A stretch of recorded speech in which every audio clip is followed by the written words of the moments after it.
یہ جو آپ نے بات کی طوفان بدتمیزی، وہ ہم لوگوں نے پچھلے 2011 کے بعد ہم لوگوں نے پاکستان میں دیکھی. اس میں 15 سال گزر گئے ہیں اور ایک پوری جنریشن جو ہے بالکل وہ اس میں مبتلا ہو گئی ہے. آپ کو کیا لگتا ہے کہ جو یوتھ ہے، چاہے وہ کسی کی بھی حکومت ہو، خان صاحب کی ہو، نواز شریف صاحب کی ہو، شہباز صاحب کی ہو، آپ کو لگتا ہے کہ اس یوتھ کے پوٹینشیل کو صحیح طریقے سے، صحیح معنوں سے جو ہے وہ سمجھنے کی کوشش کی ہے ہماری لیڈرشپ نے کبھی، یا کوشش کی ہے کہ لوگوں کو ہم لوگ کسی راہ پہ لگائیں؟ کیونکہ پرابلم یہ ہے کہ آپ نے کہا کہ یہ یوتھ ہمارا ایسٹ ہے، لیکن what I feel is, and when I interact with youngsters of Pakistan, I feel that Pakistan is sitting on a ticking bomb. یہ 60% یوتھ کے پاس کچھ بھی نہیں کرنے کو، یہ کسی بھی ٹائم چھوٹی سی بھی کوئی چیز ہوگی انہوں نے سڑکوں پہ نکل کے دنگے فساد مچا دینے ہیں. آپ کو کیا لگتا ہے کہ ایکچولی پرابلم کہاں آ رہی ہے؟ ہم لوگ ان کو راستہ کیوں نہیں دکھا پا رہے؟ دیکھیں ہمارے یہ جو آپ نے ابھی خود ہی بتایا کہ 2011 کے بعد ایک ہم نے وہ دیکھا جو ہم کلٹ جس کو کہتے ہیں، ایک کلٹ فارم ہو گیا. اس کلٹ کو ہم نے کاؤنٹر کرتے کرتے کرتے ہم اس کو کاؤنٹر کرنے میں چلے گئے، اس کا حل ڈھونڈنے میں نہیں گئے. اب یہ جو ایک بن گیا، ایک سسٹم بن گیا کہ یوتھ ہے کسی بھی فورم پہ بیٹھتے ہیں، گالم گلوچ کرنا شروع کر دیتے ہیں، اپنی ملک کو گالیاں نکالنا، اپنی لیڈرز کو گالیاں نکالنا. میں کبھی کبھی سوچتی ہوں کہ ہمارے ملک میں ستار ایدھی صاحب بھی تھے، ہمارے بڑے بڑے لیڈرز گزرے ہیں، عبد القدیر خان گزرے ہیں، ہمارے کتنے بڑے بڑے ہیروز ہیں. ٹھیک ہے، آپ اپنے نیبر کو دیکھیں نا، وہاں پہ لتا منگیشکر مرتی ہے نا تو پوری دنیا جھک جاتی ہے. بالکل ایک سنگر، بالکل چلو ٹھیک ہے، music is part of their religion of course, but وہ چھوٹے سے چھوٹے انسان کو بھی نا ایک ہیرو بنا دیتے. ہمارا پرابلم یہ ہے کہ ہم اپنے ہی گھر میں بڑے سے بڑے انسان کو نا 2 منٹ میں نہ ذلیل کرنے میں نہیں لگاتے، ہم اپنے آپ کو خود گندا کرتے ہیں. یہ چیز مجھے بہت دکھ دیتی ہے. اور یہ جو آپ مجھے کہتے ہیں کہ ہم یہ ٹکنگ بام ہے، آف کورس یہ ٹکنگ بام ہے، کیونکہ جب تک ان کو انگیج نہیں کریں گے پروڈکٹیوٹی میں تو یہ ایک ٹکنگ بام ہی رہے گا نا. یہ آپ کو نیگیٹیولی آپ کو رسپونڈ کرے گا نا، پازیٹیولی تو نہیں کرے گا. تو انسٹیڈ آف کاؤنٹرنگ کہ یہ اب کیا بدتمیزی کر رہے ہیں، یہ کیا کر رہے ہیں، آپ ان کے لیے انسینٹیوز تو رکھیں.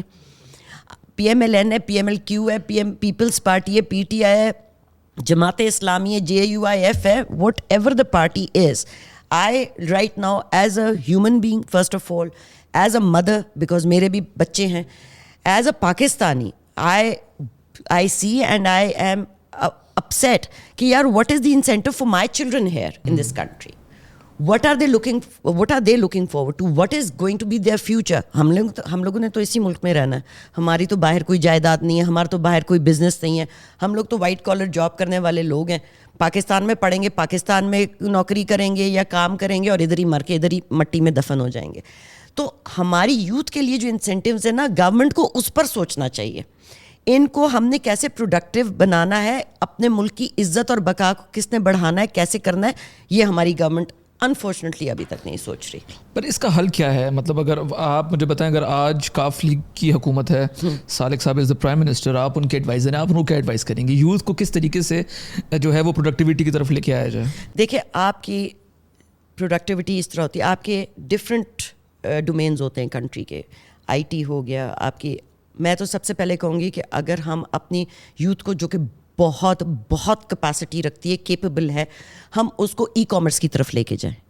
ان کو دیکھیں، آپ اگر ای کامرس کرنے والے پہ ہی اتنے زیادہ ٹیکسز لگا دیں گے کہ وہ نہیں کر سکے گا کام، اس کو فیسیلیٹیٹ نہیں کریں گے، اس کو ایک ہب نہیں بنا کے دیں گے، تو وہ کہاں کام کرے گا؟ وہ پھر باہر ہی جائے گا نا، وہ بھاگے گا. جو بھاگ سکتا ہے وہ بھاگ جائے گا، جو رہ سکتا ہے وہ گالیاں نکالے گا. تو آپ کو چاہے وہ ایگریکلچر سیکٹر ہے، چاہے وہ IT سیکٹر ہے، چاہے وہ ہیلتھ سیکٹر ہے، چاہے وہ ایجوکیشن سیکٹر ہے، آپ نے وہاں پہ اپنی یوتھ کو کس طرح انگیج کرنا ہے، ایک پراپر پلاننگ کی طریقے سے ان کو انسینٹیوز دینے ہیں، اپنی یوتھ کو آگے لے کے جانا ہے. یہی ہم کام کر سکتے ہیں نا. جو اتنے بڑے بڑے لوگ اوپر منسٹریز میں بیٹھے ہیں، جو پوری اسٹریٹجیز بناتے ہیں، ملک کو قوم کی اسٹریٹجیز بناتے ہیں، میں تو کہتی ہوں ایک پورا ڈپارٹمنٹ اپنے یوتھ کے لیے بنائیں کہ ہم نے ہر صوبے کے سے یوتھ کے لیے کس طریقے سے، کس ڈومین میں کس طرح ان کو ہم نے انسینٹیو دے کے ان کو وہاں سے پروڈکٹیولی ان سے کام لینا ہے اور ان کو آگے لے کے جانا ہے. تو اللہ کرے اس پہ. یو بینگ این ایجوکیشنسٹ, آپ کو لگتا ہے کہ ہمارا education system is too depleted? ہم لوگ ابھی بھی پرانے دور میں ہمارے جو گریجویٹس ہیں وہ انٹرنیشنلی کمپیٹ نہیں کر سکتے, اسی لیے اگر ہم لوگ انڈیا سے کمپیئر کرتے ہیں تو ہمارے کچھ سیاستدان ہیں وہ یہ کہتے ہیں کہ چلیں یہ تو ہمارا ایسٹ ہے جو کہ باہر جا رہے کل کو ہمارے پاس واپس آئے گا, لیکن انڈیا سے کمپیئر کرتے ہیں. لیکن انڈیا میں جو IITs ہیں, IIMs ہیں, پاکستان میں تو وہ نہیں ہے. تو ہم لوگ تو لیبر بھجوا رہے ہیں, تو لیبر کیا ہی پروڈکٹیو ہوگا پاکستان کے لیے؟ آپ کو نہیں لگتا کہ ایجوکیشن سسٹم کے ریفارمز بہت ضروری ہیں, وقت کی ضرورت ہے اس وقت؟ ریفارمس تو جی ہمیں ہر چیز میں چاہیے. What to talk about education, not just education. آپ کے ایک ملک میں 2-3 ڈفرینٹ ایجوکیشنل سسٹمز ہیں. آپ کے پاس کیمبرج بھی ہے, آپ کے پاس FAFSC بھی ہے, آپ کے پاس مدرسہ سسٹم بھی ہے. مطلب آپ دیکھیں نا تو آپ کا تو ایک سسٹم ہی نہیں ہے ایجوکیشن کا. سب سے پہلے رونے والی بات یہ, آپ کی جو ایلیٹ کلاس ہے وہ کیمبرج سسٹم پڑھتی ہے, آپ کا جو مڈل کلاس ہے وہ FAFSC کرتا ہے, میٹرک سسٹم کرتا ہے, گورنمنٹ سسٹم کرتا ہے. پھر آپ کا ایک طبقہ ہے جو سب سے بڑا طبقہ ہے, ایلیٹ کلاس تو پھر بھی کم ہوگی, جو مدارس ہیں. بالکل سب سے بڑا آپ کا جو ہے کہ مدرسوں میں کیا تعلیم دی جا رہی ہے, ان کو وہاں کیا پڑھایا جا رہا ہے. مطلب آپ کے پاس different sorts of educational systems are running at one time. پہلے تو آپ نے بیٹھ کے سر جوڑ کے یہ سوچنا کہ آپ کون سا ایجوکیشنل سسٹم چاہتے ہیں. ہمیں تو فی الحال یہی نہیں پتا. ہمارے ملک میں تو 2-3 سسٹمز چل رہے ہیں, آدھے ایک پہ لگے ہوئے ہیں, آدھے دوسرے پہ لگے ہوئے ہیں. ایک طبقہ ہے جو مدرسہ سسٹم پہ لگا ہوا ہے. تو آئرنی از کہ we don't have an educational system. We have, it's a haywire thing. Everyone is running towards whatever they feel like. So we do not have a proper system, educational system. ایک نصاب تو ہے ہی نہیں آپ کا, اور اس پر بھی لوگوں کو بیٹھنا پڑے گا سوچنے کے لیے کہ یہ ہونا چاہیے, کب ہونا چاہیے, which is beyond me, I don't know. Khan صاحب کے دور میں جب ایک نصاب کی بات ہوئی تھی تو اس وقت سارے پولیٹیکل پارٹیز نے کوشش کی تھی کہ اس کے اوپر کچھ کیا جائے, لیکن دیٹ فلاپڈ ویری بیڈلی.